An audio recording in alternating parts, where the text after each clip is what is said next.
Salut Geoffroy. Salut Sarah.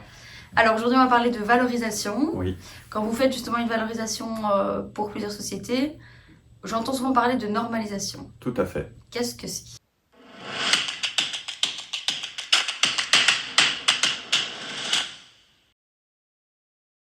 Alors donc quand on fait une valorisation de société, effectivement, on doit normaliser un certain nombre de choses. Ça veut dire quoi?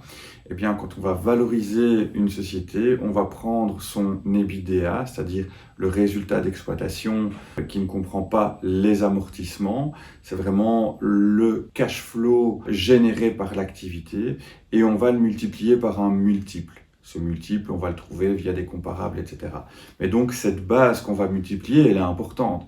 Parce que si j'ai une base de 500 000 euros et je la fais x 6, ça me fait 3 millions. Si j'ai une base de 600 000 euros et je la fais x 6, ça me fait 3 millions 6.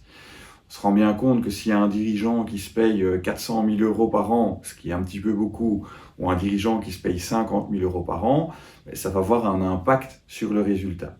Et donc typiquement, ce qu'on va faire, c'est qu'on va regarder les frais, le salaire du dirigeant, les frais qu'il y a sur sa société, des coûts un petit peu anormaux, et on va venir standardiser ces coûts pour revenir à une base d'EBITDA normalisée qu'on va pouvoir multiplier.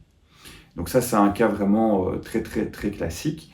Mais il y a d'autres éléments qu'on peut aussi normaliser pour la valorisation, parce que dans la valorisation, on va avoir le multiple d'EBITDA typiquement, mais on va aussi avoir ce qu'on appelle la dette nette.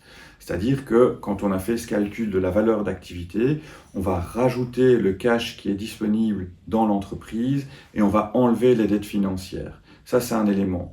Mais si au niveau du bilan, on se rend compte qu'il y a des mauvaises dettes, il y a énormément de dettes au niveau des fournisseurs qui ne sont pas normales, on a plein d'acomptes au niveau des clients qui nous ont payé pour des services qu'on n'a pas encore rendus, on va devoir aussi normaliser ça.